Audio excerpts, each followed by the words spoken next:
I welcome you all to my 11th video on the chapter P block elements. We discussed something about group 17 elements in the previous videos, wherein we discussed general properties of group 17 elements, some individual discussions on chlorine and hydrochloric acid, and of course oxyacids of halogens. All these discussions we had in the previous videos. And the last video of the chapter, we have a discussion on interhalogen compounds, and that is the last discussion of the group 17 there, right? And as far as interhalogen compounds are concerned, these are the compounds formed by the combination of two different halogens. So for example, X is one halogen, X dash is another halogen. When two different halogens undergo combination, you are going to get a class of inorganic compounds. We call them as interhalogens. This is X dash type, right? That is, if one halogen combines with a different halogen, right? These two are halogens, but they are different, and you are going to get the class of inorganic compounds, what we call them as interhalogen compounds. And of course, corresponding to the oxidation states of halogen, we have +1, we have +3, we have +5, and of course +7. These are the different possible oxidation states for halogens, is it not? And corresponding to +1, we have X-1. This is one interhalogen. Another is X-3, that is this one more interhalogen. That is X-5, one more interhalogen. And of course we have one more possible interhalogen, that is X-7. These are the four types of interhalogens you can expect between any two halogens, right? Here it is, in the case of X and X dash, oxidation number of X is +1 here. Your oxidation number of X is +3 here. Your oxidation number of X is +5 here. And of course, here it is +7. This is what we call it as oxidation states of, yes, it is the halogens in the interhalogen. And of course, oxidation number of X dash is always -1 in all interhalogen compounds. But one important observation that you should have, what's the main difference between X and X dash? That is, X is always, yes, it is larger than, yes, it is, X is always larger than X dash. That is, size of the X is always greater than size of the X dash. Or you can say, yes, it is, X is always bigger than X dash. Or you can say X dash is always smaller than X, that is, size of, yes, it is, X is always greater than size of X dash. Because of that, X is always positive part of the, yes, it is, X is always positive part of the interhalogen. X dash is always negative part of the interhalogen, that is. X is always positive part, X dash is always negative part of the interhalogen. Because of that, whenever you are representing interhalogens, you must write X dash, but not, yes, it is X dash X anta barengilla. Whenever you are representing interhalogens, you must write X dash, but not X dash X type. While writing formula, you must write bigger atom first, then smaller atom next. For example, in the case of halogens, we have fluorine, chlorine, bromine, and iodine, is it not? These are the halogens that we have in group 17. And if I move down the group, atomic size increases. Therefore, it should be always ClF. Cl is bigger than, yes, it is F. This is small, big, bigger, and biggest. ClF anta baribeku. You cannot write FCl. You must write, Cl, bigger atom first and then smaller atom next. For example, so that is Cl, yes, it is F3 anta baribeku. Bigger atom first, smaller atom next. Chlorine is bigger than fluorine. Agagi ClF3, this is, or you can say it is what we call it as Cl, yes, it is Br, yes, it is Cl3 anta baribeku. That is bigger first and then, yes, it is smaller next. BrCl3 ಅಥವಾ B R C L 5 ಅಥವಾ B R F 5 ಅಂತ ಬರೀಬಹುದು. B R F 5, that means what I am telling is bigger atom should be written. You cannot write it as F5BR ಅಂತ ಬರೆಯಂಗಿಲ್ಲ. This is what we call it as wrong way of representing interhalogens. And of course here it is IF7 ಅಂತ ಬರೀಬೇಕು ಹೊರತಾಗಿ F7I ಅಂತ ಬರೆಯಂಗಿಲ್ಲ. Sister, these are the small things that you make mistakes while writing interhalogens. Because of that I am highlighting this particular aspect. Yes, this is what we call it as interhalogens. That's why as far as interhalogens are concerned, these are the compounds produced by the combination of two different halogens. These are the compounds produced by the combination of two different halogens. There are 4 types of interhalogens possible corresponding to the oxidation state, that is +1, +3, +5 and +7. And of course X dash, which is a smaller halogen, always will have an oxidation state, that is -1. And of course as the that is the ratio of as the ratio of X to X dash, that is as the ratio of size of X to X dash increases, number of halogen atoms per molecule increases. Number of halogen atoms per molecule increases. This is one more important aspect that you have to remember. As the ratio of size of X to X dash, that is what I guess that is size of X divided by size of X dash. I am talking about this ratio. As the ratio of size of X to size of X dash increases, number of halogen atoms per molecule of interhalogen increases. Because of that, we have ClF there, but we don't have ClF7. We have ClF. We don't have ClF7. But in the case of iodine, we have IF. We have IF3 and we have IF7. IF7 is possible, but ClF7 is not possible. In the case of IF, size of I divided by size of F. This ratio is very, very high. Fluorine is very small atom, iodine is very big atom. Size of I to size of F very, very high. Therefore, IF7 is possible. As the ratio of size of X to size of X dash increases, number of halogen atoms will be increased in the given interhalogen. Here we have 8 halogens. Iodine ಮತ್ತು fluorine 8 halogens ಇದೆ, but ಇಲ್ಲಿ ಎಷ್ಟಿದೆ? ಬರೀ 2 halogens ಇದೆ. ಯಾಕೆ ಹೇಳಿ? Here we have size ratio of size of Cl to size of F is small here. In the case of Cl and fluorine, the ratio of size of chlorine to the size of fluorine is very, very small. Therefore, number of halogen atoms per molecule of interhalogen is less. ಹಾಗಾಗಿ ClF7 not possible, but IF7 is possible. So because of that large size ratio of iodine and fluorine there. So because of that, this is the one interhalogen where you can find maximum of 8 halogen atoms per molecule. Maximum of 8 halogen atoms per molecule. So this is what we call it as something about, yes, it is interhalogens that you can expect question. Why? That is ClF is possible. ClF is possible, but ClF7 not possible. ಅಂತ ಪ್ರಶ್ನೆ ಕೇಳಿದ್ರೆ ಏನು ಹೇಳಬೇಕು? In the case of chlorine and fluorine, that is ratio of size of chlorine to size of fluorine is very, very less. In the case of chlorine and halogen, ಏನಾಗುತ್ತೆ? The ratio of size of chlorine to size of fluorine is very, very less. Therefore, ClF7 is not possible, and that is what we call it as one more aspect that you have to remember. Yes. Now at this moment, as per your NCERT textbook, you are supposed to study preparation of interhalogens. You are supposed to study preparation of interhalogens, right? Okay, now some simple equations you are supposed to write.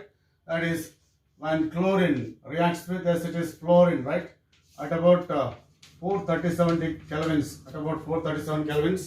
we are going to get 2ClF ಅಂತ ಬರೀಬೇಕು.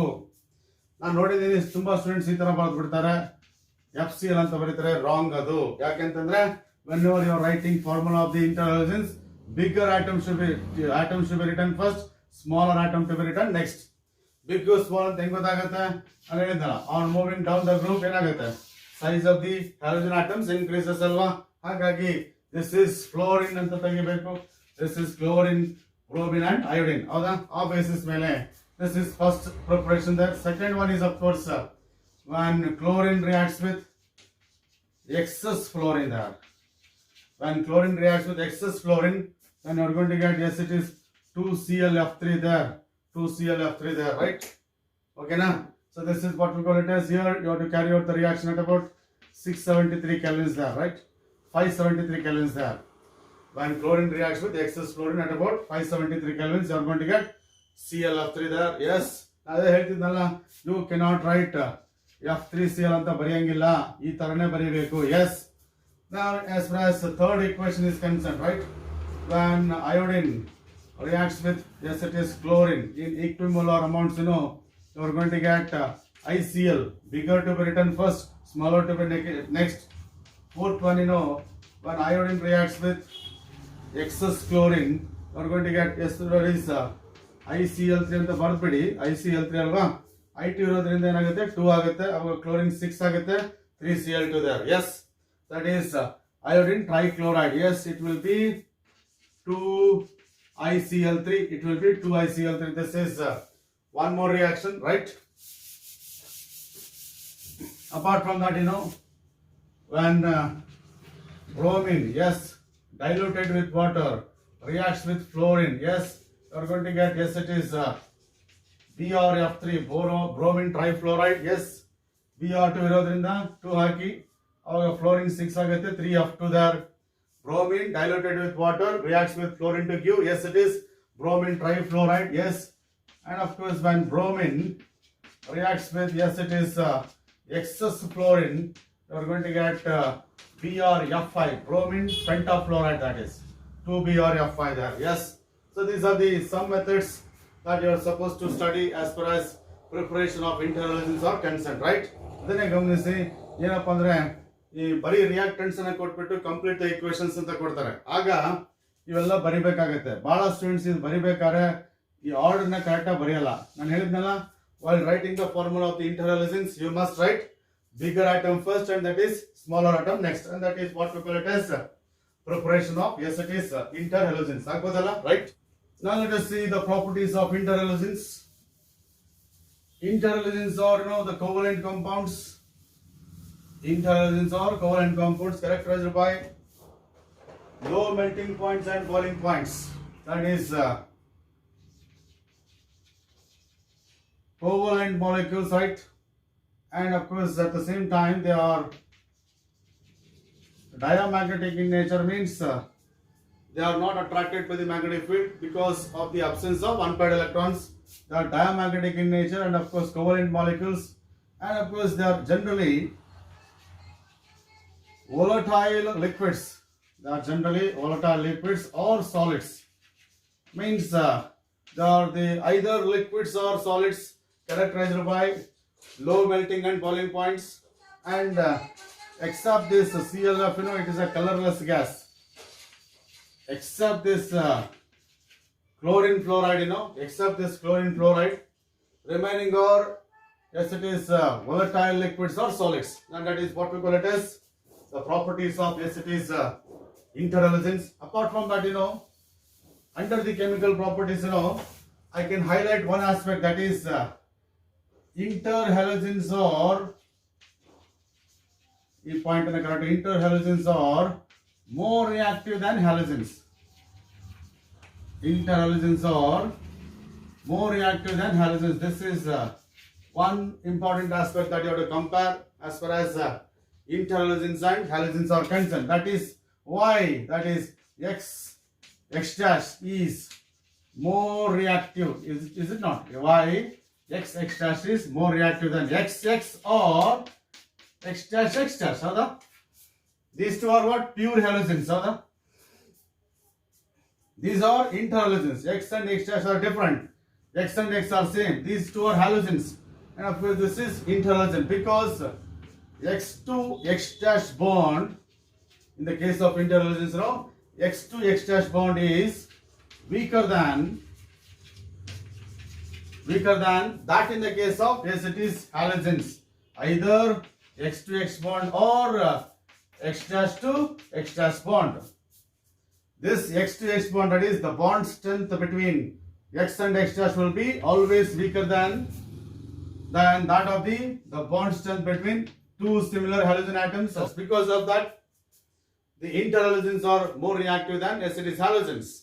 Or I can say, for example, that is, if I say that is Cl Br anta tagondre, that is IBr anta tagondre, one interhalogen compound. Yes, this is more reactive than iodine or bromine. IBr is more reactive than iodine or bromine. Yes, because I2Br bond is that is always weaker than I2I bond or Br to Br bond. That's the meaning of it. Yes. So because of that, interhalogens are more reactive than, yes, it is halogens. Apart from that, as far as your NCERT textbook is concerned, you are supposed to study hydrolysis of interhalogens, right? That is one more aspect to be discussed, that is hydrolysis of interhalogens. Now, how these interhalogens undergo? Yes, it is hydrolysis. But what is the action of interhalogens on? Yes, it is water. Yes, this is different types of interhalogens we have, is it not? This is one type, XX dash. If it undergoes hydrolysis by adding water, yes. And whenever there is hydrolysis of interhalogens, smaller atom is always removed in the form of hydrogen halide. Smaller atom is always removed in the form of hydrogen halide, HX dash. Remaining will be, yes, it is HOX. Athava, yes, it is. Remaining will be HOS. This is hypohalous acid. This is hypohalous acid, yes. That is when XX dash undergoes hydrolysis, you remove X dash in the form of HX dash, right? Remaining will be what? HOX, that is hypohalous acid. As far as hypohalous acid is concerned, it dissociates to produce H plus and, yes, it is OX minus. HOX dissociates to produce H plus and OX minus, and this is called as hypohalite anta karitivi, that is, it is called as hypohalite. That's why we say that when XX dash undergoes hydrolysis, you are going to get hypohalites. These hypohalites are produced by the dissociation of hypohalous acid, that is obtained upon hydrolysis of, yes, it is XX dash. If it comes to the question of XX dash thrice, look at this, H2O, I said already, you remove, yes, it is X dash in the form of HX dash, yes, 3 X dash in that. First you remove that all X dash in the form of HX, Muru X dash atoms and hydrogen halide HX dash formally remove ಮಾಡಬೇಡಿ. 3 ಇರೋದ್ರಿಂದ direct 3 ಬಳಸಬೇಡಿ ನಾನು, ಓಕೆನಾ? And of course remaining ನೋಡಿ, remaining ಅಲ್ವಾ, you have X, that is yes, it is HO XO, you left with what? HO XO, and of course here we need, yes, it is 3 hydrogen atoms, ಹೌದಾ? and ಇಲ್ಲೊಂದಿದೆ 4 hydrogen atoms, ಹಾಗಾಗಿ ಇಲ್ಲಿ ಏನು ಬರಿಬೇಕು? 2H2 ಅಂತ ಬರಿಬೇಕು. Equation is balanced, 2 oxygen atoms ಇದೆ, HOX, and of course this is called as halous acid ಅಂತ ಕರೀತೀವಿ. This is hypohalous. Okay? Number of oxygen atoms in this acid will be less than that in the case of halous acid. ಇಲ್ಲಿ 2 oxygen atoms ಇದೆ, ಇಲ್ಲಿ 1 oxygen atom ಇದೆ, ಹಾಗಾಗಿ ಇದು hypohalous. This is halous, and this HOXO, releases H plus and gets converted to OXO minus. The H plus and release ಮಾಡುತ್ತೆ and gets converted to OXO minus. This is called as halite ion ಅಂತ ಕರೀತೀವಿ. ಹಾಗಾಗಿ when X dash 3 times undergoes hydrolysis, you are going to get halite ion. When X dash undergoes hydrolysis, you are going to get hypohalite ion. That point to be properly noticed. And one more reaction, one more type of interhalogen that we have to discuss is, yes, it is hydrolysis of X dash 5 times, and of course water, right? 5 X dash atoms are there. They are removed in the form of HX dash. Remaining, and of course, X will be there in the form of, yes, it is HO, XO2 there. ಯಾಕಂದ್ರೆ ಇಲ್ಲಿ 5 hydrogen, ಇಲ್ಲಿ 1 hydrogen 6 ಇದೆ ಅಲ್ವಾ, therefore it is 3H2O. ಹಾಗಾಗಿ equation 3 oxygen atoms, ಇಲ್ಲಿ ಕೂಡ 3 oxygen atoms ಇದೆ. ಇದು HOXO2, we call it as halic acid. This is halic acid. When HOX2 undergoes hydrolysis, it's giving H plus and XO2. This is yes, it is halate ion, we call it as. Halate ion. That halic acid produces halate ion. Halous acid produces halite ion. This is halate. Just like this, like this, this ClO3 ಏನಂತೀರಪ್ಪ ನೀವು, chloride ತಾನೆ. ClO3 ಏನಂತೀರ, chloride ತಾನೆ. ಇಲ್ಲಿ ಅಷ್ಟೇನೆ, XO3 minus ಅಷ್ಟೇನೆ. ಅದನ್ನೇನಂತ ಬರ್ದಿದ್ದೀನಿ, OXO2 ಅಂತ ಬರ್ದಿದ್ದೀನಿ ಅಷ್ಟೇನೆ, ಹೌದಾ? So XO3 minus ಅಂದ್ರೆ ಏನು, ಹ್ಯಾಲೇಟ್ ಅಂದ್ರೆ ಕ್ಲೋರೇಟ್. ಇಲ್ಲಿ ನೋಡಿ, ನಿಮ್ಗೆ ಗೊತ್ತಿದೆ ClO2 ಏನದು, ಕ್ಲೋರೈಟ್. ಇದೇನಿದು, XO2 ಮೈನಸ್ ತಾನೆ, ಇದು XO2 ಮೈನಸ್ ತಾನೆ. ಇದೇನಿದು, ಹ್ಯಾಲೈಟ್. ಇದು ಕ್ಲೋರೈಟ್, ಹೌದಾ? ಇದು ಕ್ಲೋರೇಟ್, ಹೌದಾ? That is XO3 is halate. Yes, that is one more. Means when XX dash 5 times undergo hydrolysis, you are going to get, yes, it is halate ion. Yes. Similarly, when X dash 7 times undergoes hydrolysis, you are going to get all the 7 halogen atoms are removed in the form of HX dash, right? Remaining 1 halogen will be in the form of HOX3 there, XO3 there, HOXO3 there. Yes. You know, 8 hydrogen atoms alva, hagagi 4H2O. Oxygen 4 ಇದೆ, ಇಲ್ಲೂ 4 ಇದೆ, and of course this is 4 halic acid. 4 halic acid. ಅದೇ chlorine ಇದ್ರೆ X is equal to chlorine ಇದ್ರೆ ಅಂತ ಕರಿತೀವಿ, per chloric acid ಅಂತ ಕರಿತೀವಲ್ಲ, ಹಾಗೆ this is per halic acid. This is undergoing dissociation to produce H plus and OXO3 minus. H plus and remove ಆದ್ಮೇಲೆ OXO3 minus ಬರುತ್ತೆ. This is perhalate. The name of the ion is perhalate. ಅಂದ್ರೆ ಇದನ್ನ ಈ ತರ ಬರೀತಿದ್ವಲ್ಲ ನಾವು, ClO4 ಅಂತ ಬರೀತಿದ್ವಲ್ಲ, perchlorate. ಹಾಗೇನೆ XO4 minus ಅಂತ ಬರೀಬಹುದು. XO4 ಇದೆ ತಾನೆ, XO4 minus is perhalate. Like ClO4 minus, that is perchlorate. So ಈ ತರ, this is hydrolysis of acetates interhalogens. This is what we call it as the chemical properties of interhalogen compounds, right? Apart from that, as per your NCERT textbook, you are supposed to study the structure, or you can say that shapes of the interhalogen compounds, right? You are supposed to study shapes of the interhalogen compounds. That is, and we are going to select the compounds of the type. Yes, it is XX3 dash, X5 dash, X7 dash. These are the interhalogen compound that we are supposed to select in order to study the shape of the, yes, it is interhalogen compounds. Look at this. Halogen has got 7 valence electrons. How the halogen is characterized by 7 valence electrons. Then X dash will give 1 electron from each X dash. ಪ್ರತಿಯೊಂದು X dash ಒಂದು electron ಕೊಡುತ್ತೆ. 3 X dash ಇರೋದ್ರಿಂದ 3 electrons, ಹಾಗಾಗಿ 10 electrons means there are 5 pairs of electrons. ಹೌದಾ? ಹೌದಾನೆ? Whenever there is a 5 pairs of electrons, we expect, yes, it is trigonal bipyramidal. ಹೌದಾ? According to VSCPR theory, we expect trigonal bipyramidal geometry. We are going to expect trigonal bipyramidal geometry there. ಹೌದಾ? And of course, as far as X is concerned, this is a central atom, right? Out of 5 pairs, 3 are bond pairs. X3 dash ಇರೋದ್ರಿಂದ 3 bond pairs ಇರುತ್ತೆ.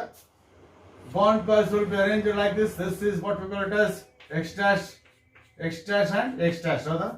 3 X dash ಆಯ್ತು, 3 bond pairs ಆಯ್ತು. 5 pairs ಅಲ್ಲಿ 3 bond pairs, ಇನ್ನ 2 pairs ಅಲ್ವಾ, they are lone pairs. Remaining will be lone pairs. They are at the equatorial positions. And of course, this is what we call it as geometry of the, yes, it is interhalogen compounds, right? Geometry is trigonal bipyramidal. but the shape is, yes, it is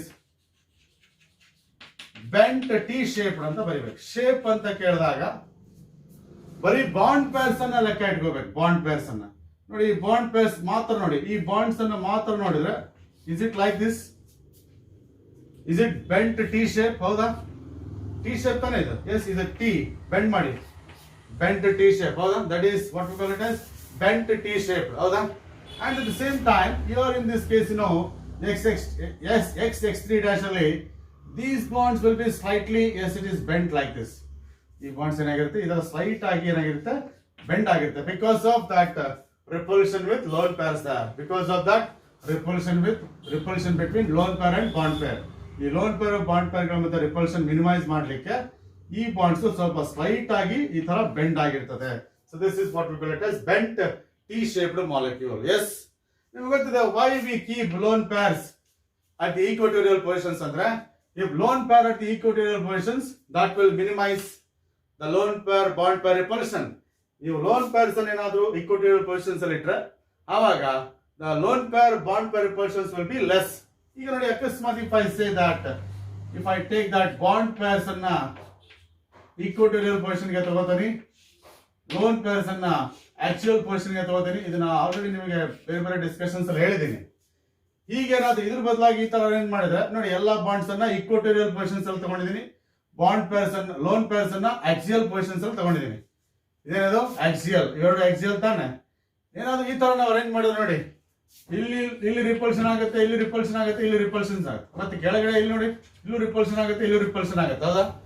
repulsion will be maximum if lone pair are at the axial positions. ಹಾಗಾಗಿ then this offers more number of lone pair bond pair repulsions, but this offers less number of lone pair bond pair repulsions. ಇಲ್ಲಿ ಮಾತ್ರ ನೀವು expect ಮಾಡಬಹುದು. yes, it is ಇಲ್ಲಿ ಮಾತ್ರ ನೀವು ಏನು ಮಾಡಬಹುದು, lone pair bond pair repulsions ಅನ್ನು ಎಕ್ಸ್ಪೆಕ್ಟ್ ಮಾಡಬಹುದು. ಹಾಗಾಗಿ because of that, this lone pairs will be at the equatorial positions, and that is what we call it as x3 dash, that is bent T shaped ಅಂತ ಬರೀತೀವಿ. Geometry ಹೇಳ್ಬೇಕಾದ್ರೆ ಟ್ರೈಗನಲ್ ಬೈಪಿರಮಿಡಲ್ ಹೇಳ್ಬೇಕು. ಯಾಕಂತಂದ್ರೆ geometry ಹೇಳ್ಬೇಕಾದ್ರೆ we consider loan pairs as well as bond pairs. Shape ಹೇಳ್ಬೇಕಾದ್ರೆ ಬರೀ bond pairs ಅನ್ನ ಮಾತ್ರ ಲೆಕ್ಕ ತಗೋತೀವಿ. ಬರೀ ಬಾಂಡ್ ಪೇರ್ಸ್ ಅನ್ನ ನೋಡ್ಬಿಟ್ಟು ನಾವು ಶೇಪ್ ಅನ್ನ ಹೇಳ್ತೀವಿ. ಲೋನ್ ಪೇರ್ ಬಾಂಡ್ ಪೇರ್ ಎರಡು ಸೇರಿಸಿದ್ರೆ, ಈ ಲೋನ್ ಪೇರ್ ಬಾಂಡ್ ಪೇರ್ಸ್ ಎಲ್ಲ ಸೇರಿಸ್ಕೊಂಡ್ರೆ ನಮಗೆ ಏನ್ ಬರುತ್ತೆ, ಟ್ರೈಗನಲ್ ಬೈಪಿರಮಿಡಲ್ ಬರುತ್ತೆ. Yes, look at this. Here halogen will contribute 7 electrons, X dash will contribute 5. ಯಾಕೆ ಹೇಳಿ? Each X dash will give 1 electron, 5 X dash atoms will give 5. ಎಷ್ಟಾಯ್ತು ಅಲ್ಲಿಗೆ? 12 electrons ಅಂದೇನು 6 pairs. Whenever there is a 6 pairs, ಏನು we expect octahedral geometry. Yes, 6 pairs is an octahedral geometry, but actually look at this, out of 6 pairs 5 are bond pairs ಅಲ್ವಾ? X will be there at the central atom. ಹೌದಾ? 5 bonds ಅನ್ನ ಬರಿಬೇಕು. Yes, you write 5 bonds, right, around the X there. Yes, here it is X dash, here it is X dash, here it is X dash, here it is X dash. 4 bond pairs ಆಯ್ತು. ಇನ್ನೊಂದು bond ಬರಬೇಕಲ್ಲ, so that is what we call it as one more bond there, X dash. 5 bond pairs ಆಯ್ತು. ಹೌದಾ? 6 pairs ಅಲ್ಲಿ 5 bond pairs, ಇನ್ನೊಂದು lone pair. Yes, okay ನಾ, ಇನ್ನೊಂದು lone pair. This is what we call the, yes, it is the geometry of this molecule, octahedral geometry. But shape ಏನಿದೆಯಲ್ಲ ನಾನು ಹೇಳಿದೆ, whenever you are deciding shape will be decided on the basis of only bond pairs. ಬರೀ bond pairs ಅನ್ನ join ಮಾಡಿದ್ರೆ ನೋಡಿ, ಇದು square ಆಗುತ್ತೆ. ಇಲ್ಲಿ ನೋಡಿ, ಮೇಲ್ಗಡೆ ಒಂದು ಗೋಪುರ ಇದೆ, ಪಿರಾಮಿಡ್. ಹೌದಾ? here it is a pyramid. This is what we call it as square pyramid. This is what we call it as square pyramid, square pyramidal shape. And whenever you are deciding shape of the molecule, you consider only bond pairs. 4 bond pairs in the plane. Above the plane there is 1 bond pair. Total 5 bond pairs, and that gives square pyramid. ಹೌದಾ? ಒಂದು square ಇದೆ. ಹೌದಾ? ಆ square ಮೇಲೆ ಏನಿದೆ, ಒಂದು ಗೋಪುರ ಇದೆ. ಹೌದಾ? ಹಾಗಾಗಿ ಸ್ಕ್ವೇರ್ ಪಿರಮಿಡಲ್. ನೀವು if you consider lone pairs as well as bond pairs, ಏನಾಗುತ್ತೆ, it will be, yes, it is octahedral ಆಗುತ್ತೆ. So this is what we call it as the shape of the, yes, it is X dash 5 times. Shape of the X dash 5 times. This is what we call it as another. What about this X dash 7 times ಅಂತ ನಾವು ನೋಡಿದ್ರೆ, look at this. In the case of X dash 7 times type molecule, you know, that is X dash 7 type molecule, 7 electrons from X, 1 electron from X dash, total 7, therefore there are 14 electrons. 14 electrons in the 7 pairs. So whenever there is 7 pairs, that is, yes, it is pentagonal. Pentagonal, yes, it is bipyramidal, yes. Pentagonal, bipyramidal, that is what we call it as geometry of the molecule, pentagonal, bipyramidal, yes. That is X around X. How many X dash are there? 7 is there. Illon X dash is there. Illon X dash is there, yes. Illon X dash is there. Illon X dash is there. Illon X dash is there. 5, aita. And this is one bond, this is another bond, this is one more bond, this is one more bond, this is it, right? Pentagonal, right? Nodi. They form pentagon, right? This is pentagon. Avadalva? The pentagon bantane. Yes. X is attached to 5 X dash atoms in one plane. This will form one pentagon. Above one X dash, below another X dash. Look at this. 7 bond pairs. So again, all 7 bond pairs are involved in bonding. No lone pair of electrons. Therefore, it is yes, it is pentagonal. Pentagonal like a 5 pentagon is not a plane. Bipyramid like a male on gopra. This is one pyramid. Below one pyramid is not. Yes, below one more pyramid. Again, pentagonal, bipyramidal. Yes, it is pentagonal, bipyramidal. Therefore, its geometry is the shape. Shape geometry. We don't have lone pairs here. Shape is the geometry. Whenever your lone pair, bond pairs iddaga, bond pairs will be considered to decide the shape. Lone pair, bond pairs will be considered to decide geometry. So this is what we call it as the geometry or the shape of the interrelation compounds. Now at this moment, you are supposed to study what we call it as uses of, yes, it is interrelation compounds. Uses of interrelation compounds. Under the uses of interrelation compounds, you know, interrelation compounds can be used as non-aqueous solvents and very good fluorinating agents. Look at this ClF3. When it reacts with uranium there, you can fluorinate, you can bring about fluorination of uranium by using ClF3 to form, yes, it is UF6, and of course along with the formation of ClF there. And if I go for 3, there are 9 fluorine atoms, 6 already here, 3 here, therefore it is, equation is balanced. This is what we call this interrelation compounds, especially interrelation compound containing fluorine. Will undergo fluorination to give, yes, it is UF6. Will bring about fluorination of uranium to give uranium hexafluoride. So this is what we call it as one of the uses of, yes, it is interrelation compounds. And as an example for the, yes, it is the geometry of the, yes, it is BrF3, you have to study there.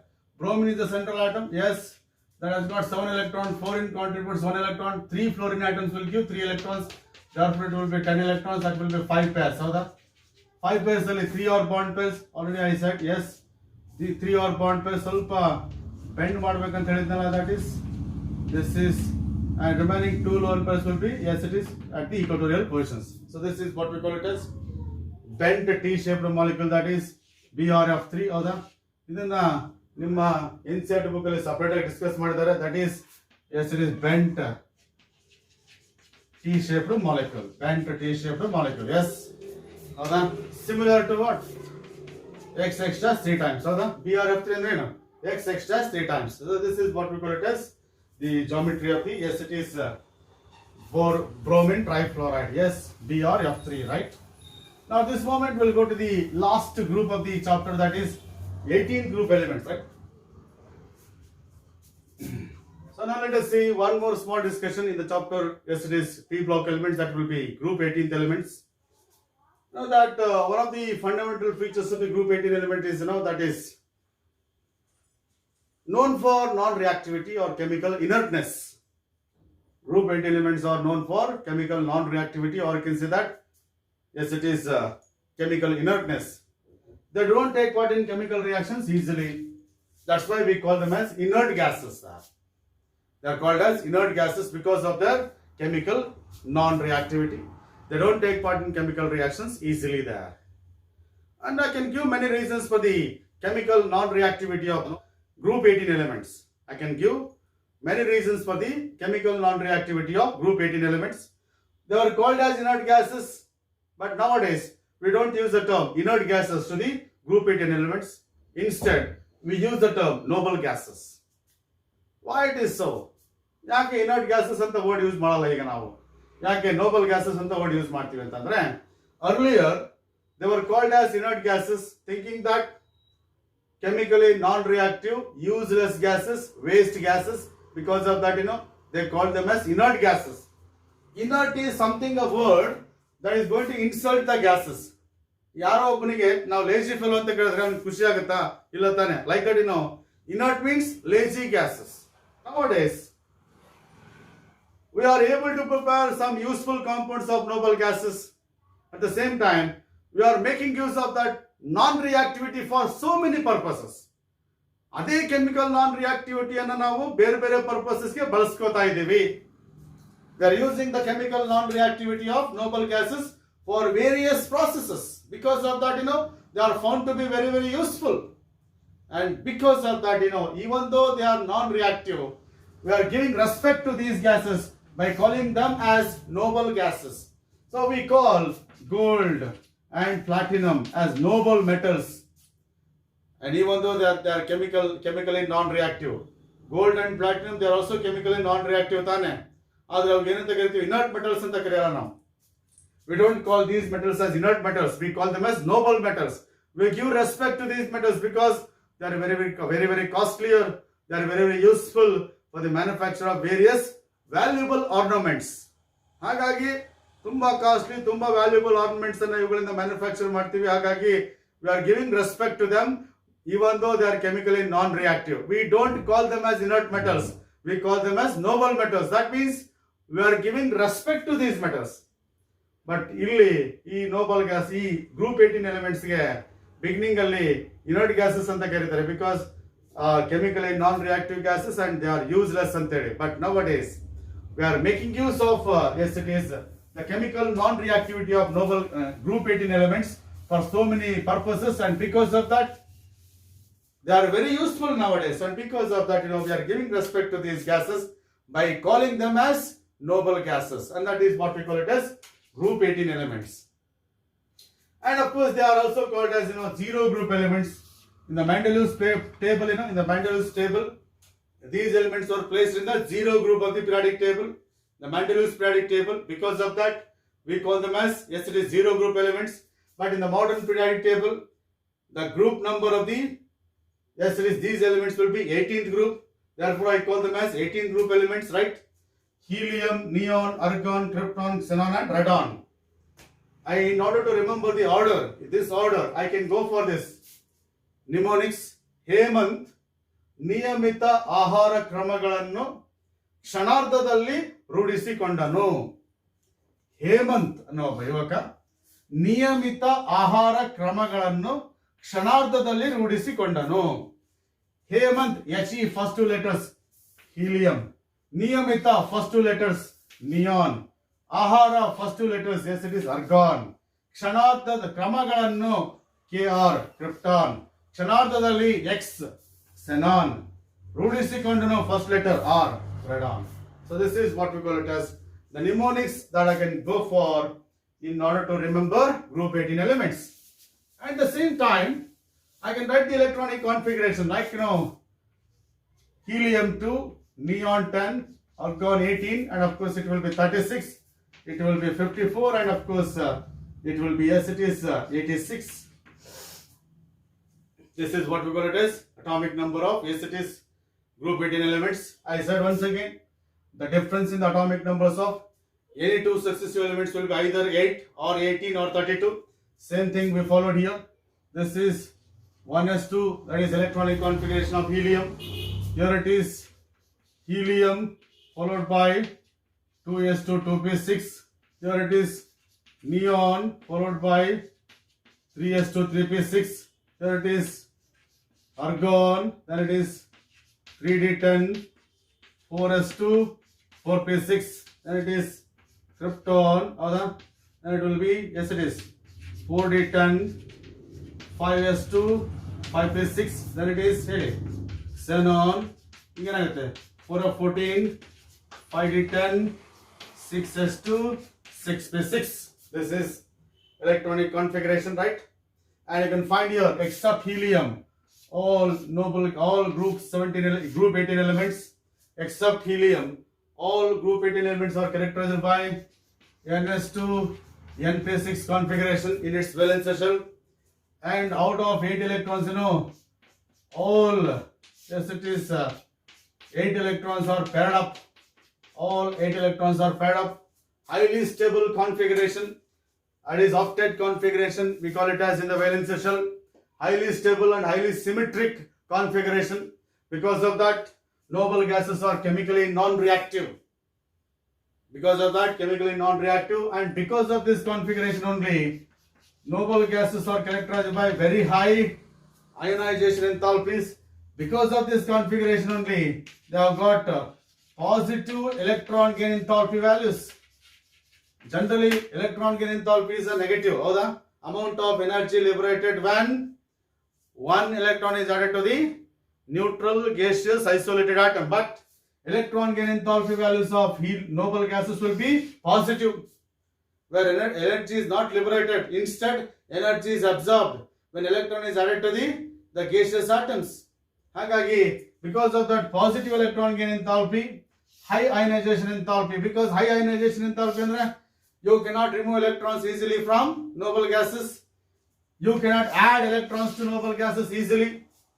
Noble gases in the electrons remove madakagalla, add madakagalla. Because of that positive electron gain enthalpy, you can't add electrons to the noble gases. Because of that high ionization enthalpy, you can't remove electrons from noble gases. And at the same time, and they are characterized by octet configuration, highly symmetric, and yes, it is stable configuration. Because of these three reasons, and noble gases are chemically non-reactive. Noble gases are chemically non-reactive. As far as the occurrence of these noble gases is concerned, noble gases occur in nature in various forms. And of course, among these, yes, it is 6 noble gases, the noble gases like helium, neon, argon, krypton, and xenon, all are available in air. All are available in air. Therefore, group 18 elements are also called as aerosins. Helium, neon, argon, krypton, and xenon, all these 5 noble gases are available in air. Therefore, they are called as aerosins. And of course, this radon is not available in the atmosphere. Radon is not produced in the atmosphere. Instead, that is produced by radioactive disintegration of, yes, it is radioactive disintegration of radium into, yes, it is radon. And of course, helium particles, alpha particles are the atomic number of helium is to 2, mass number is to 4. Yes, this is representation of helium here. Atomic number of, yes, it is radium is, yes, it is 80, yes, it is 88, and of course, this is 226 mass number there. If it loses, to helium particles, it is converted to, yes, it is 86 there. 86 agutte.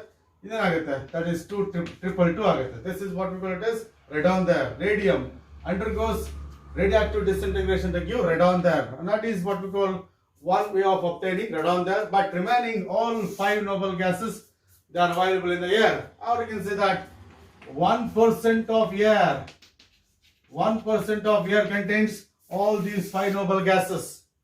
1% of air contains all these 5 noble gases. Out of 5 noble gases, 0.934% will be argon. For example, is 1% andre, that is what we call, if I take, yes, it is 100 ml of air. 1 ml of air is of course argon, all 5 noble gases. 100 ml of air ತಗೊಂಡ್ರೆ 1 ml ಈ 5 noble gases ಇರ್ತದೆ. ಆ 1 ml ಅಲ್ಲಿ 0.34 ml will be shared by, yes, it is 0.934 ml will be argon. Remaining 0.066 ml will be by 4 gases. ಈ 5 noble gases ಅಲ್ಲಿ the most abundant noble gas is argon. ನೋಡಿ 1 ml ನಾಗೆ 0.934 ml argon ಇರ್ತದೆ. ಇಲ್ಲ ಅಂದ್ರೆ 1000 ml ನೀವು air ತಗೊಂಡ್ರೆ 10 ml noble gases ಇರ್ತದೆ. ಆ 10 ml ಅಲ್ಲಿ 9.34 ml ಇದೆಯಲ್ಲ ಅದು ಅರ್ಗಾನೇ ಇರ್ತದೆ. ರಿಮೈನಿಂಗ್ ಇದೆಯಲ್ಲ ದಟ್ ಈಸ್ 0.66 ml ಇದೆಯಲ್ಲ that will be shared by 4 gases, that is helium, neon, krypton and xenon. That means the most abundant noble gas in the air will be argon, and its percentage in the air is very very high among the 5 noble gases. At the same time, this helium and neon, they are also produced by radioactive disintegration of some radioactive minerals like as it is pitch blended, one of the radioactive mineral, or you can say monazite, clavite. These are the radioactive minerals, and reactive disintegration of these minerals leads to the formation of helium and yes, it is neon. Helium is present in the sun's atmosphere. Helium is present in the sun's atmosphere, that is produced by as it is nuclear fusion of hydrogen atoms. In the sun's atmosphere, this helium will be produced by yes, it is that is nuclear fusion of yes, it is hydrogen atoms. That's why the name helium, because in the Latin literature helios means sun anta artha. Latin literature alli helios andre sun anta artha. So we call that as argon, is it not? Because you know in the Latin literature argos antandre lazy anta artha. Latin literature alli argos antandre lazy fellow anta artha. And that is argon is the first noble gas isolated from the air. Argon is the first noble gas isolated from the air by scientists. Yes, it is Rayleigh and Ramsay.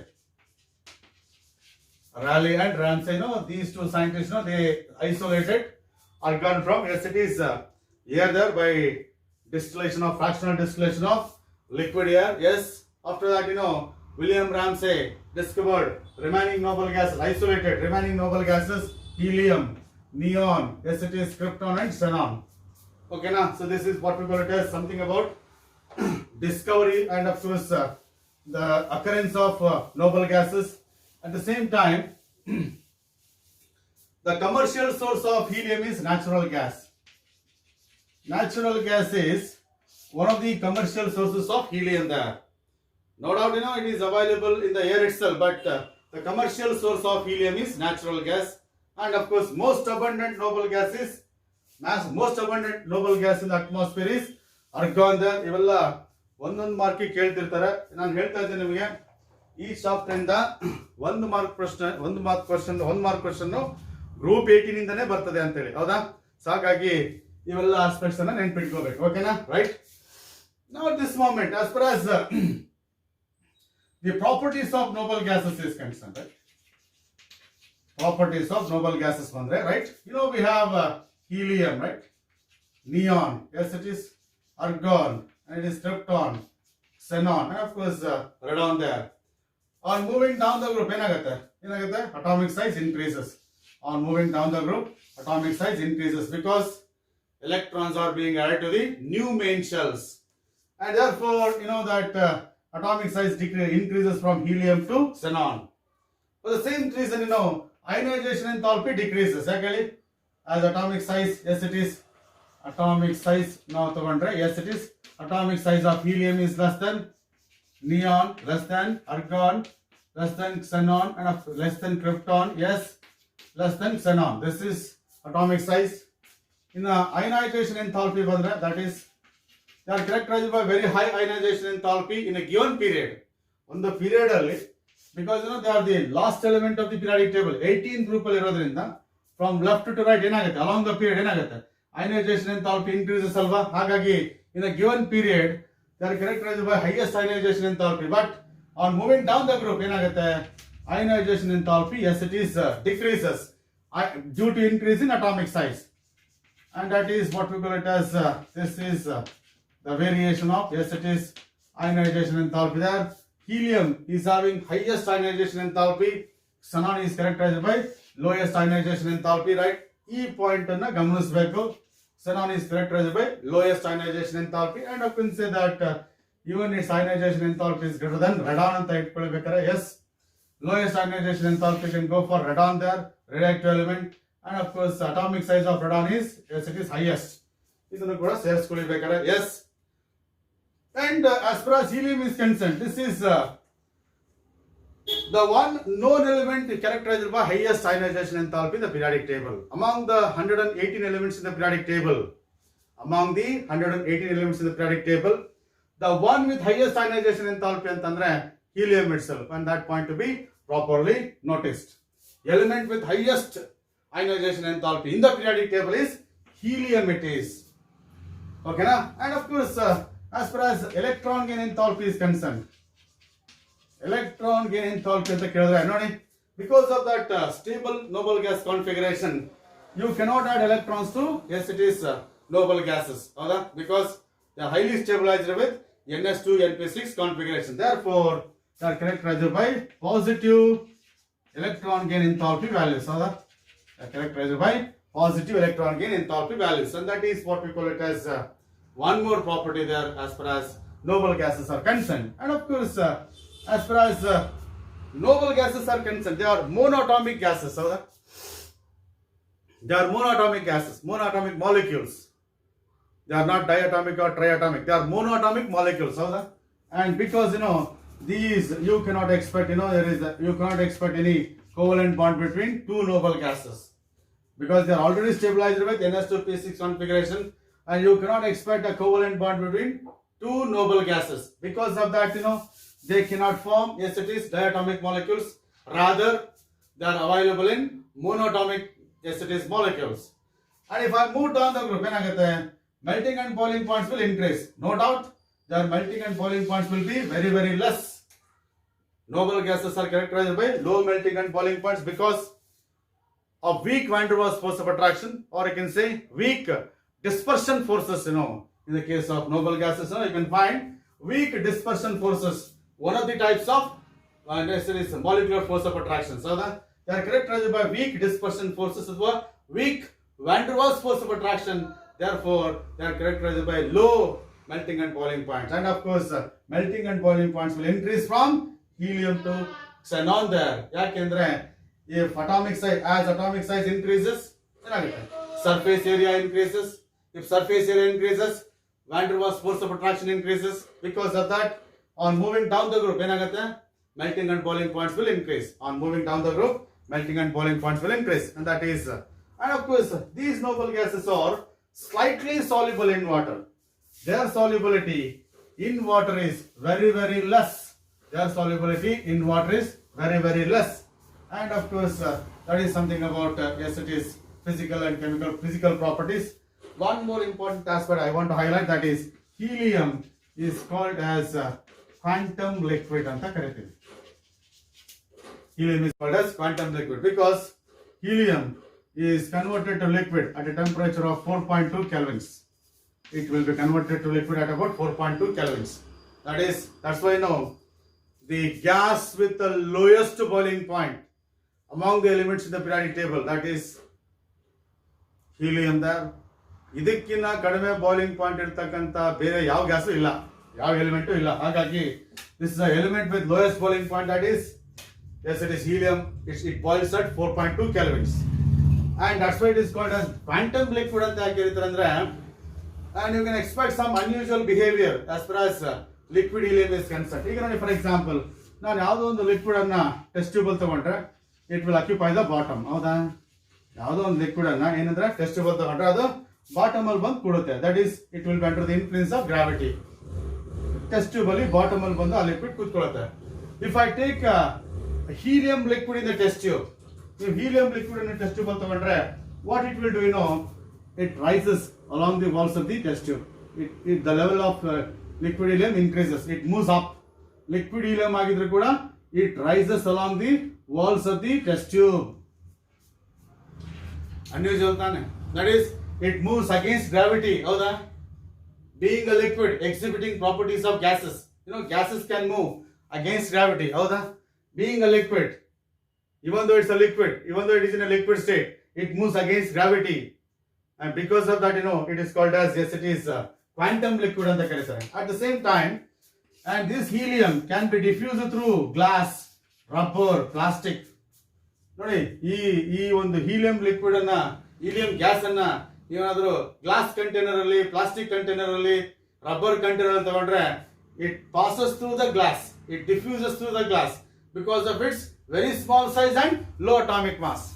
Atomic mass kadime irodrinda, size tumba kadime irodrinda enagutte, it can even pass through the small pores of the plastic, glass and all those things. So that is what we call it as helium can be diffused through, yes it is plastic, yes it is rubber and glass there, and that's why it is called as quantum liquid anta karitare, and that is what we call it as helium there. So this is what we call helium. And as far as chemical properties are concerned, under the chemical properties,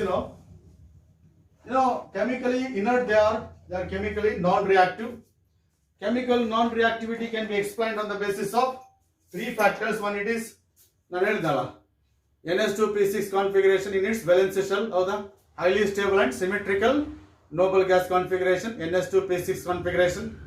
High ionization enthalpy, second factor. Positive electron gain enthalpy is third factor. These are the three factors responsible for the chemical non-reactivity. And of course, and we don't have very good number of noble gases because they are chemically non-reactive.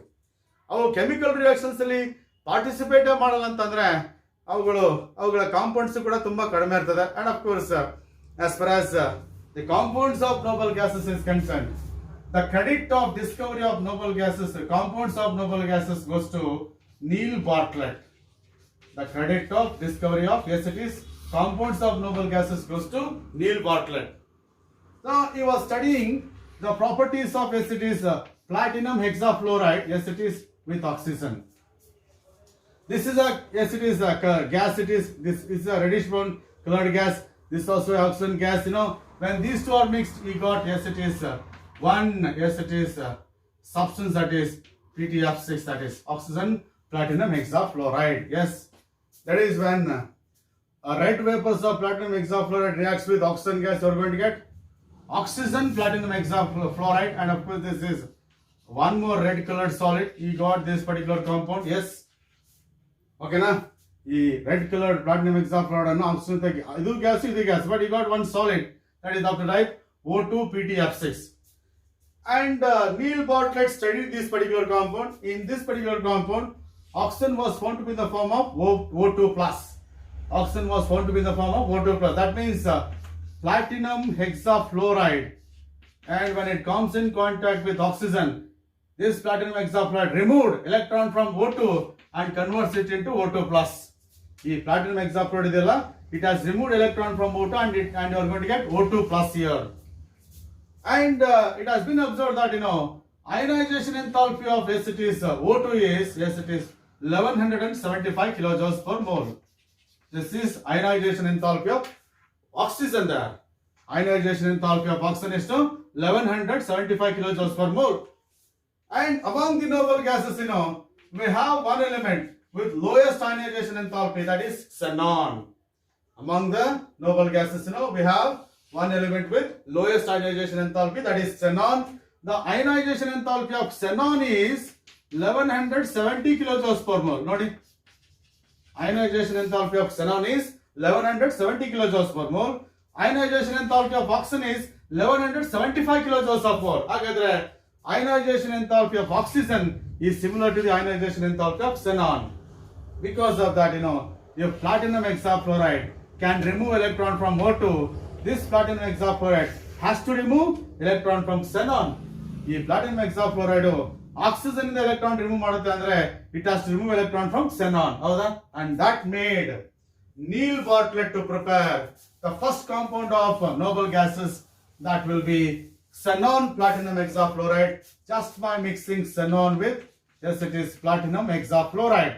When xenon reacts with platinum hexafluoride, you are going to get xenon, yes it is, platinum hexafluoride. This is what we call it as the first compound of noble gases ever prepared in the laboratory there. This is the first compound of noble gases, that is xenon platinum hexafluoride there.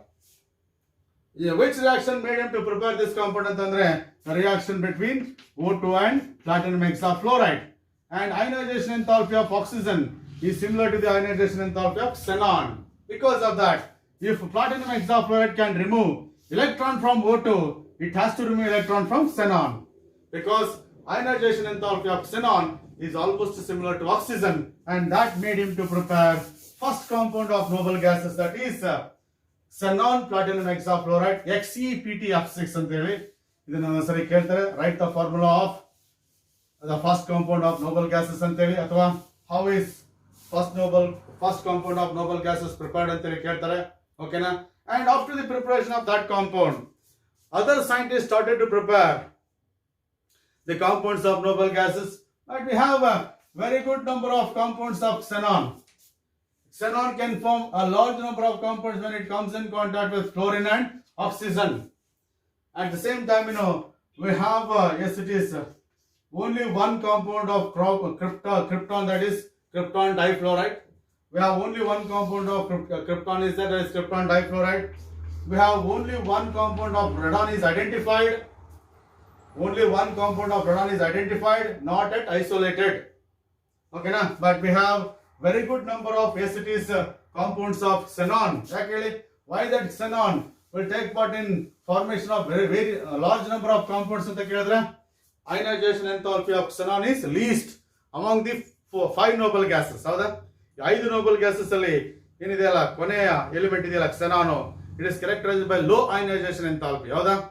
ಹಾಗಾಗಿ xenon can form very good number of compounds when it reacts with fluorine and oxygen. Adu kuda xenon can form, yes, it is compounds with fluorine, a highly electronegative element, and that can even remove electrons from noble gases. Hagagi that fluorine and oxygen can react with xenon to form a very good number of compounds of xenon.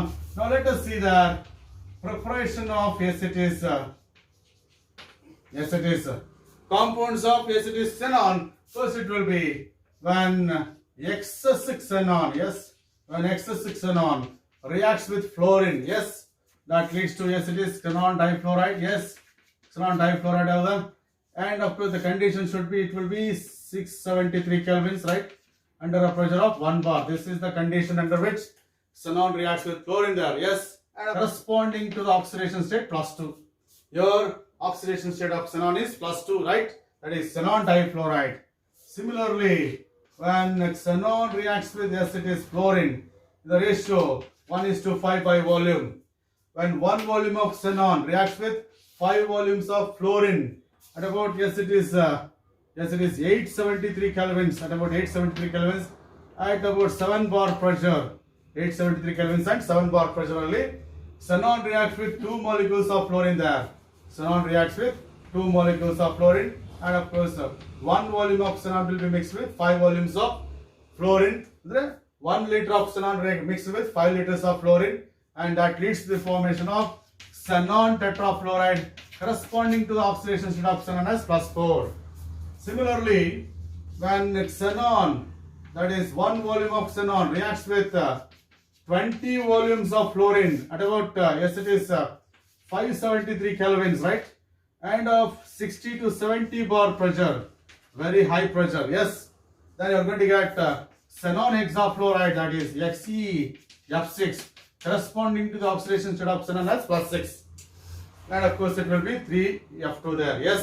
So these are the, yes, it is the conditions under which ಈ conditions correct ನೆನ್ಪಿಟ್ಕೋಬೇಕು. And ಈ equations ಬರೆಯೋದು ಈಸಿನೇ ಇರಲಿ, but conditions ನೆನ್ಪಿಟ್ಕೊಳ್ಳೋದು ಕಷ್ಟ. Here oxidation state of xenon is +2, here it is +4, here it is +6. Here fluorine, xenon has shared with 2 electrons with fluorine, xenon has shared 4 electrons with fluorine, xenon has shared 6 electrons with, yes, it is fluorine there, yes. And of course xenon hexafluoride can also be prepared, yes, it is by the action of dioxin difluoride. When xenon tetrafluoride, this is xenon tetrafluoride, reacts with dioxin difluoride at about 143 kelvins, right? Then you are going to get xenon, yes, it is hexafluoride with the liberation of oxygen. And in this reaction, I can conclude that dioxin fluoride is a very good fluorinating agent. Now, the dioxin difluoride is a very good fluorinating agent. It has fluorinated xenon tetrafluoride to xenon hexafluoride. So this is another method for the preparation of, yes, it is xenon compounds or xenon fluorides. And as far as the properties of xenon fluorine compounds are concerned, as far as properties of xenon fluorine compounds ತಗೊಂಡ್ರೆ XeF2 there, XeF4 ಹೌದಾ, XeF6, these are the compounds of xenon with fluorine. They are colorless crystalline solids. They are colorless crystalline solids and undergo sublimation. They undergo sublimation at about 298 kelvins. This is at about 298 kelvins. They undergo sublimation at 298 kelvins. And of course, this is one more property of xenon fluorine compounds. Xenon difluoride, xenon tetrafluoride, xenon hexafluoride. They are colorless crystalline solids which sublime at room temperature of 298 kelvins. Sublimation is that a solid will be directly converted to a gas. That is what we call it as sublimation there. Under the properties, yes, you are supposed to study hydrolysis of, yes, it is XeF2 there. Hydrolysis of XeF2 there. When XeF2, yes, undergoes hydrolysis, right, you are going to get xenon, hydrogen fluoride, and of course oxygen.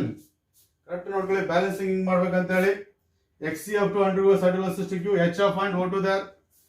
O2 ಇರೋದ್ರಿಂದ 2H2O ಮಾಡ್ಕೊಂಬೇಡಿ, 4H ಆಗುತ್ತೆ, 4HF ಆಗ್ಬೇಕು ಇಲ್ಲಿ, ಹೌದಾ, ಇಲ್ಲಿ 4H ಆದ ತಕ್ಷಣ ಇಲ್ಲೂ 4 ಮಾಡ್ಕೋಬೇಕಲ್ಲ. ಈಗ ಫ್ಲೋರಿನ್ ಎಷ್ಟಾಯ್ತು, 4 ಆಯ್ತಲ್ವಾ, ಅವಾಗೇನಾಯ್ತು 2 ಹಾಕಬೇಕು, ಫ್ಲೋರಿನ್ 4 ಆಯ್ತು, ಆಗ xenon ಏನಾಗುತ್ತೆ. This is how you can balance the equation. That is, when xenon difluoride undergoes hydrolysis, you are going to get xenon, hydrogen fluoride and oxygen gas. Apart from that, these xenon fluorine compounds, they react with, yes, it is fluoride ion acceptors. That is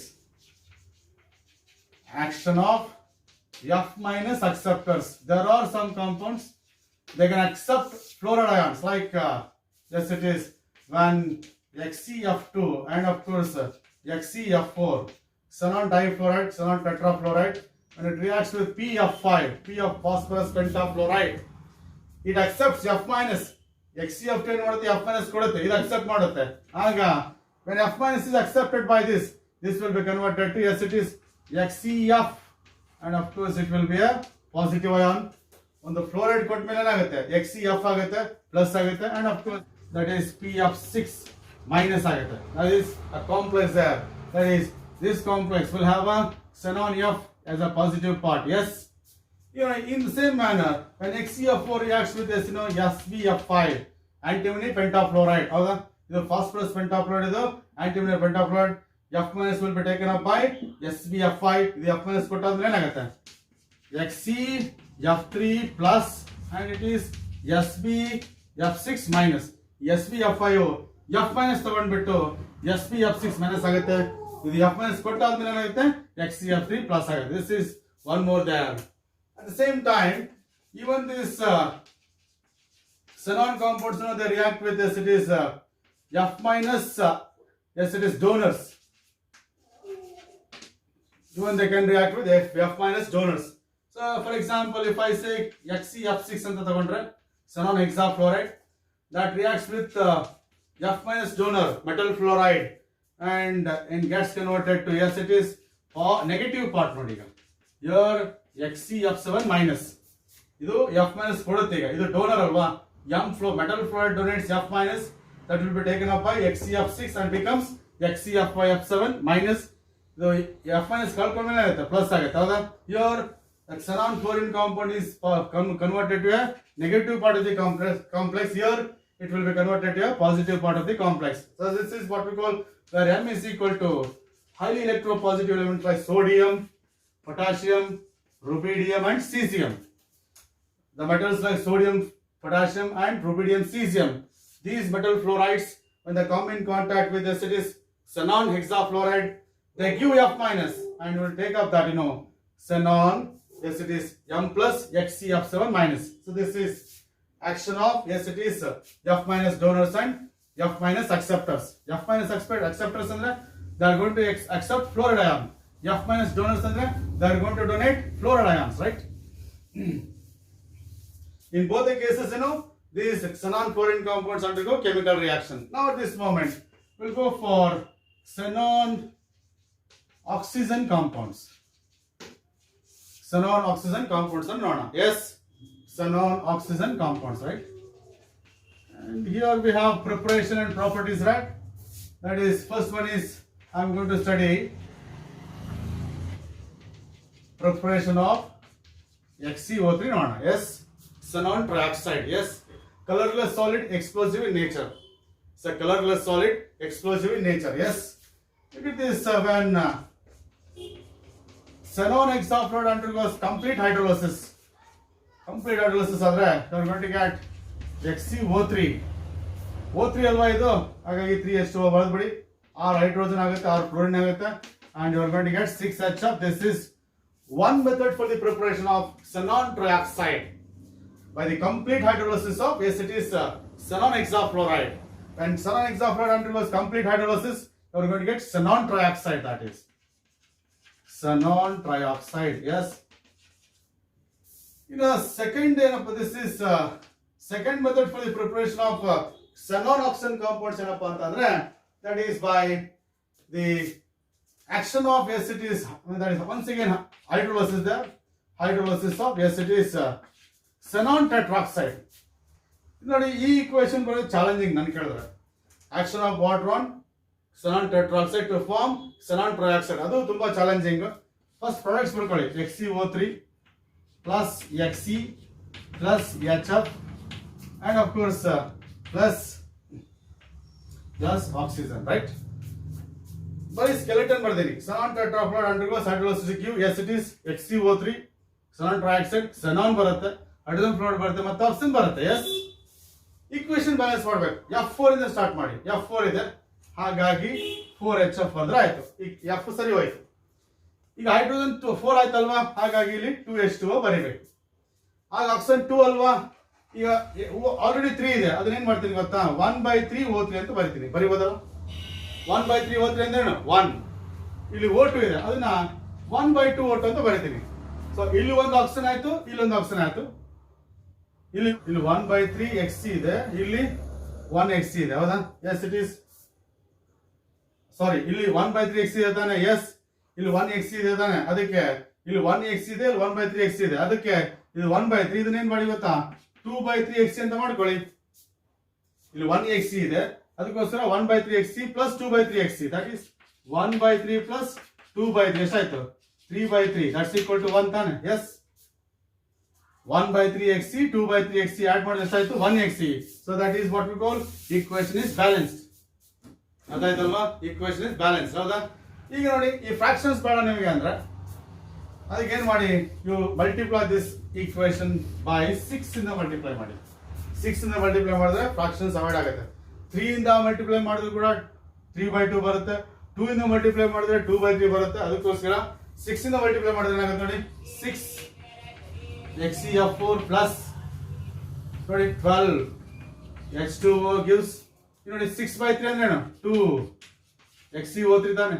6/3 ಅಂದ್ರೆ 2 XeO3 plus ಇಲ್ಲಿ ನೋಡಿ 6 into 2 ಏನು 12, 12/3 ಏನು 4 Xc, 6 into 2 12, 12/3 4 Xc plus 6 into 4 ಏನು 24 HF, yes, plus 6/2 ಅಂದ್ರೆ 3 O2. This is how you can balance this equation.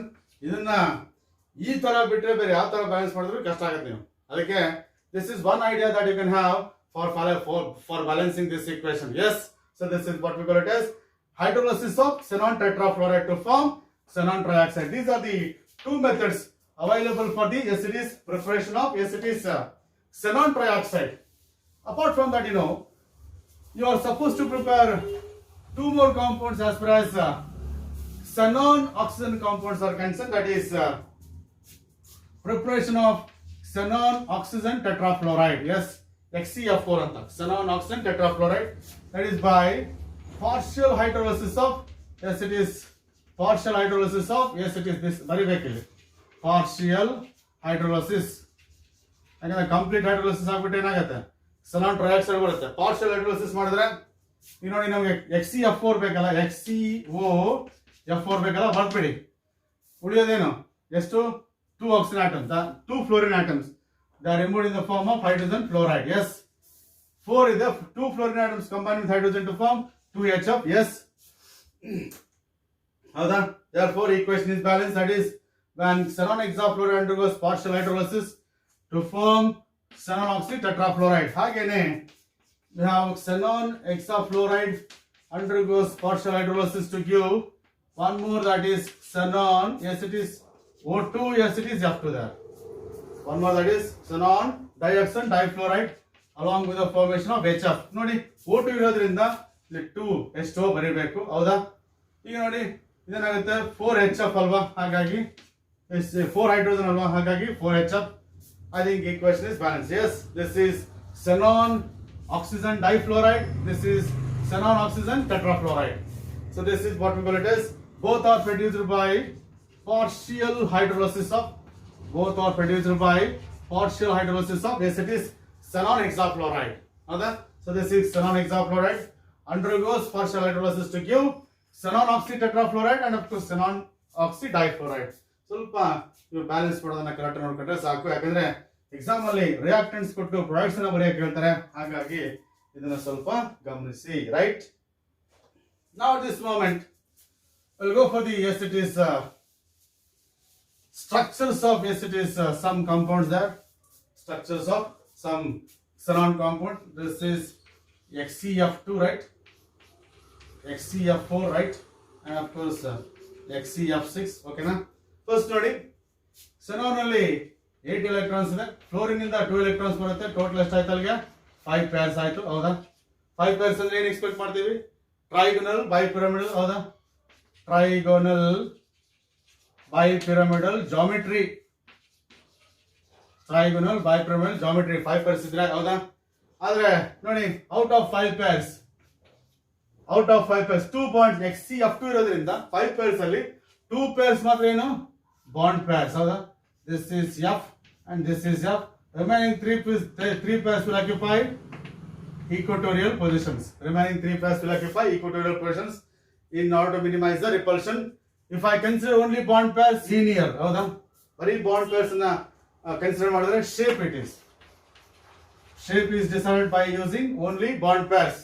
If I consider bond pairs as well as lone pairs, ಏನಾಗುತ್ತೆ? Bond pairs ಮತ್ತೆ lone pairs ಎರಡು ಲೆಕ್ಕಕ್ಕೆ ತಗೊಂಡ್ರೆ trigonal bipyramidal geometry. Shape is with only bond pairs, linear. XCF4 ಅಲ್ಲಿ ನೋಡಿ, xenon ಇಂದ 8 electrons ಬರುತ್ತೆ, fluorine ಇಂದ 4 electrons, 12 ಅಂದ್ರೆ 6 pairs. 6 pairs ಅಂದ್ರೆ ಆಕ್ಟಾಹೆಡ್ರಲ್ ಜಾಮೆಟ್ರಿ ಎಕ್ಸ್ಪೆಕ್ಟ್ ಮಾಡ್ತೀವಿ. Out of 6 pairs 4 are bond pairs, ಹೌದಾ? ಆ 6 pairs ಅಲ್ಲಿ 4 are, yes it is bond pairs. ಹಾಗಾಗಿ 4 bonds ಅನ್ನ, yes it is they are present in one plane, that is square planar. 4 bonds ಸೇರಿದ್ರೆ ಆಯ್ತು, ಒಂದು square plane ಆಯ್ತು. above the plane 1 pair ಇದೆ, below the plane 1 pair ಇದೆ. ಹಾಗಾಗಿ ಹೇಳಿದ್ನಲ್ಲ, we take it as square planar because by considering only, yes it is bond pairs. ನಾನು ಹೇಳಿದ ಸ್ಕ್ವೇರ್ ಪ್ಲೇನರ್ ಬರೀ ಬಾಂಡ್ pairs ಅನ್ನ ತಗೊಂಡ್ರೆ ಲೆಕ್ಕಕ್ಕೆ, by considering only bond pairs you are going to get shape. ಜಾಮೆಟ್ರಿಗೆ bond pairs as well as lone pairs. Geometry ಅಂದ್ರೆ octahedral, ಹೌದಾ? ಮೇಲೆ ಒಂದು ಫೇಸ್ ಇದೆ, ಮೇಲೆ ಒಂದು ಏನಿದೆ ಪಿರಮಿಡ್ ಇದೆ, ಕೆಳಗಡೆ ಒಂದು ಪಿರಮಿಡ್ ಇದೆ, ಅದಕ್ಕೋಸ್ಕರ ಆಕ್ಟಾಹೆಡ್ರಲ್ ಜಾಮೆಟ್ರಿ ಬರುತ್ತೆ. ಬರೀ ಬಾಂಡ್ pairs ಅನ್ನ ಮಾತ್ರ ಕನ್ಸಿಡರ್ ಮಾಡಿದ್ರೆ square planar. Shape is square planar. I said shape will be decided by taking only bond pairs. Geometry will be decided by taking bond pairs as well as lone pairs, ಹೌದಾ? Apart from that, we have XCF6 ಆಗಿದೆ ನೋಡಿ. XCF6 ಅಲ್ಲೇ, right? XCF6 ಅಲ್ಲಿ 8 from xenon, 6 from fluorine, ಎಷ್ಟಾಯ್ತು? Fluorine 14 ಆಯ್ತು, that is 7 pairs. 7 pairs ಅಲ್ಲಿ 6 are bond pairs ಅಲ್ವಾ? 7 pairs ಅಲ್ಲಿ 6 are bond pairs. Therefore XC ಸುತ್ತಾನು 6 bond pairs ಅನ್ನ ಬರ್ಬಿಡಿ. that is ಈ ತರ bond pairs ಇದೆ, ಹೌದಾ? this is bond pairs, ಹೌದಾ? and one is lone pair. 7 pairs ಅಲ್ಲಿ 6 bond pairs ಆಯ್ತು, remaining is lone pair. yes, remaining is lone pair, that will be here there and that will disturb the geometry. ಮಧ್ಯಕ್ಕೆ ಬಂದು lone pair ಸಿಕ್ಕೊಂಡು ಬಂದಿರೋದ್ರಿಂದ geometry disturb ಆಗ್ಬಿಟ್ಟು ಏನಾಗುತ್ತೆ? yes it is there is a distorted, yes it is there is a distorted octahedral. ಸ್ವಲ್ಪ geometry ಏನಾಗುತ್ತೆ? ಈ ತರ disturb ಆಗುತ್ತೆ. yes, so this is what we call it as distorted octahedral geometry. ಇದಿಲ್ಲ ಅಂದಿದ್ರೆ lone pair ಏನಾಗೋದು octahedral ಬರ್ತಿತ್ತು, ಹೌದಾ? ಈ ಲೋನ್ ಪೇರ್ ಇರೋದ್ರಿಂದ ರಿಪಲ್ಷನ್ ಆಗ್ಬಿಟ್ಟು ಸ್ವಲ್ಪ ಬಾಂಡ್ಸ್ ಬೆಂಡ್ ಆಗುತ್ತೆ, ಹಾಗಾಗಿ distorted octahedral. This is geometry of XeF6 there. Yes, apart from that, you are supposed to study XeOF4, that is xenon oxygen. Yes, it is tetrafluoride. ಈಗ ನೋಡಿ ಈಗ xenon ಇಂದ 8 electrons ಇದೆ, fluorine ಇಂದ 4 electrons ಇದೆ. ಹೌದಾ? xenon ಇಂದ yes it is 8 electrons ಇದೆ, ಫ್ಲೋರಿನ್ ಇಂದ 4 ಎಲೆಕ್ಟ್ರಾನ್ಸ್ ಇದೆ. ಹೌದಾ? ಹಾಗಾಗಿ ಏನಾಗುತ್ತೆ ನೋಡಿ, ಟೋಟಲ್ ಎಷ್ಟು 4 ಬಾಂಡ್ ಪೇರ್ಸ್ ಅಲ್ವಾ? ನೋಡಿ yes it is 4 fluorine atoms are attached to the, yes it is xenon there, 4 fluorine atoms are attached to the xenon through bond pairs. ಹೌದಾ? ಎಷ್ಟಾಯ್ತು ಅಲ್ಲಿಗೆ? 4 bond pairs ಹೋಯ್ತು. ಹೌದಾ?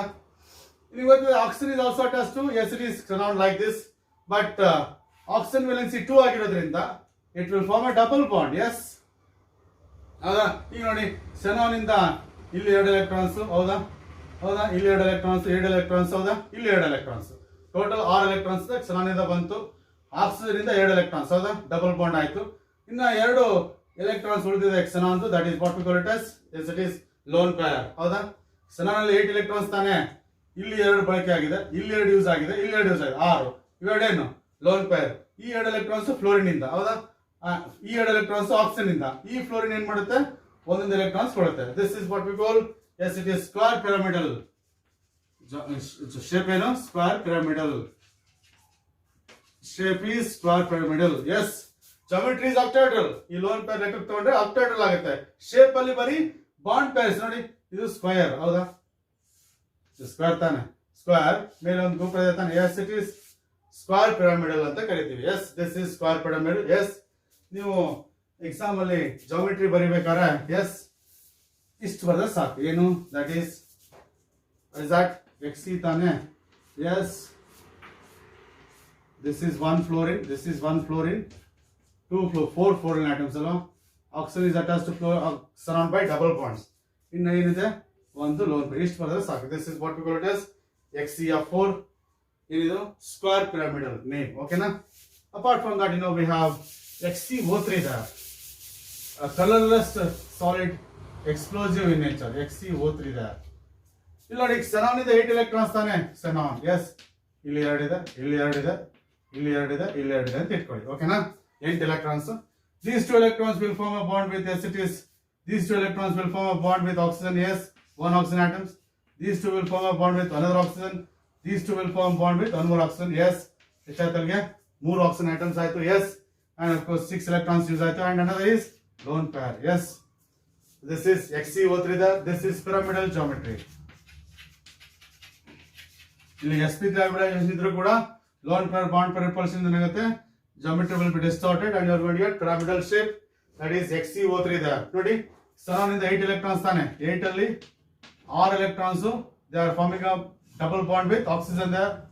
Oxygen will contribute 2 electrons. ಹೌದಾ? ಹೌದು ತಾನೆ? because valence of oxygen is 2.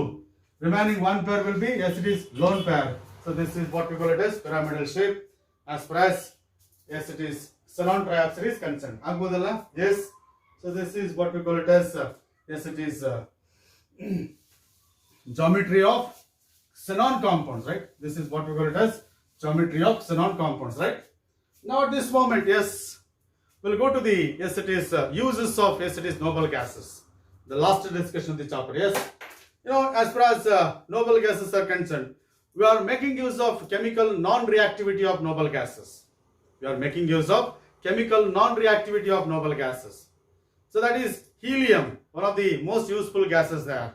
It is used in gas-cooled nuclear reactors. It is used in gas-cooled nuclear reactors because it is characterized by very good thermal conductivity. Inert gas, chemically non-reactive. Because of that, it is used as a heat transfer gas. It is used as a heat transfer gas in gas-cooled nuclear reactors.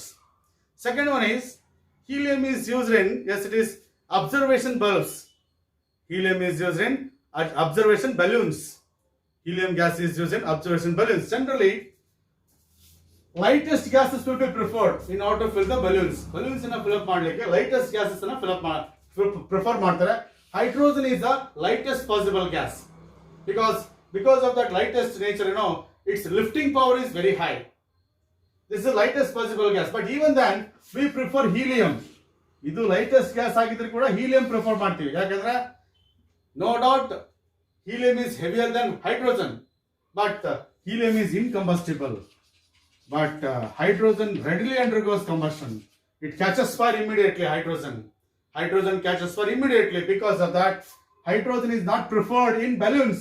Rather, helium will be preferred in balloons. So that is, in filling observation balloons, helium gas is preferred because of its incombustible nature. As I said in the chapter solutions, mixture of helium and oxygen is used as respiratory mixture in cylinders. Because helium is insoluble in blood. Air is not used as a respiratory mixture by sea divers, the scuba divers under deep sea water, and they don't use air as a respiratory mixture, but instead they use mixture of helium and oxygen because helium is insoluble in blood even at high pressure. If air is used, a human being will be suffering from a disease called bends due to the dissolution of nitrogen gas in blood under high pressure under sea water. When he comes out of the sea water, whatever the nitrogen dissolved in the blood comes out, oozes out, and that will affect on the blood vessels. Because of that, that mixture of helium and oxygen will be used as a respiratory mixture by sea divers. At the same time, mixture of helium and oxygen is used in the treatment of asthma patients. Mixture of helium and oxygen will be used in the treatment of asthma patients. Because of its very small size and the low atomic mass, its diffusing power is very high. The rate of diffusion in the case of helium is very high. Because of that, it can penetrate through the passages of the constricted lungs, and because of that, asthma patients will be treated by using mixture of helium and oxygen there. So that is what we call it as, in the treatment of asthma patients, mixture of helium and oxygen gas will be used. Apart from that, as far as neon is concerned, neon is used in the manufacture of neon tubes. Just one discharge tube, glass tube fitted with electrodes. Ee glass tube ಒಳಗಡೆ neon gas ಅನ್ನು fill up ಮಾಡಿ electricity pass ಮಾಡಿಬಿಟ್ರೆ it glows with orange red color. ಹಾಗಾಗಿ neon tubes are used in beacon lights. Neon tubes are used in beacon lights for pilots. Pilots ಏನು ಮಾಡ್ತಾರೆ aeroplanes ಅಲ್ಲಿ, they are going to make use of beacon lights. This beacon lights will produce a light with a high penetrating ability. This beacon lights, they are having high penetrating ability. They can be prepared by making use of neon tubes. On the glass tube, neon gas fill up ಮಾಡಿ electricity pass ಮಾಡಿಬಿಟ್ರೆ that produces light. Okay, that is orange red colored glow is produced, and of course that principle is used in the production of beacon lights by using neon tubes. Beacon light is characterized by high penetrating ability. It can even penetrate through fog and clouds. Because of that, pilots are going to make use of beacon lights. And of course, as far as the neon tubes are concerned, a light from neon tubes is used in botanical gardens. The light from neon tubes can be used in botanical gardens because the light from neon tubes, is highly suitable for the wavelength of the light from the neon tubes will be very useful for the photosynthesis. Because of that, this neon tubes will be used in botanical gardens. Apart from that, we have krypton. Krypton is one more gas. Once again, that is, this gas can be used in discharge tubes in order to produce light there. And this krypton gas is used in the manufacture of miners cap lamps. In the case of miners cap lamps, mining ಮಾಡೋರು ಕ್ಯಾಪ್ಗೆ light ಹಾಕೊಂಡಿರ್ತಾರೆ ನೋಡಿ, ಹೌದಾ? ಗಣಿಗಾರಿಕೆ ಮಾಡೋರು ಅವ್ರ ತಲೆ cap ಹಾಕಿರ್ತಾರೆ, ಆ cap ಅಲ್ಲಿ ಒಂದು ಲೈಟ್ ಇರುತ್ತೆ, ಹೌದಾ? That is minors cap lamps ಅಲ್ಲಿ, that is, we are going to make use of discharge tubes filled with krypton, because this particular light will produce very high intensity light with high brightness. ಹಾಗಾಗಿ apart from that, we have xenon. Xenon is used to fill discharge tubes in order to produce a light which is used in high speed. We use it to produce high speed flashes of light. High speed flashes of light ಅನ್ನು produce ಮಾಡಲಿಕ್ಕೆ we are going to make use of discharge tubes filled with xenon gas. Discharge tube is a glass tube fitted with 2 electrodes. ಆ gas tube ಅಲ್ಲಿ glass tube ಅಲ್ಲಿ ನೀವು xenon gas ಅನ್ನ fill up ಮಾಡಿ electricity pass ಮಾಡಿದ ತಕ್ಷಣ it produces a flashes of light. ಹೌದಾ? It can be used in high speed photography. Tube ಅಂದ್ರೆ discharge tube filled with xenon gas. Okay na? So this is, apart from that, radon is used in the treatment of cancer. Radon is used in the treatment of cancer because the radiations from the radon is a radioactive element, alva.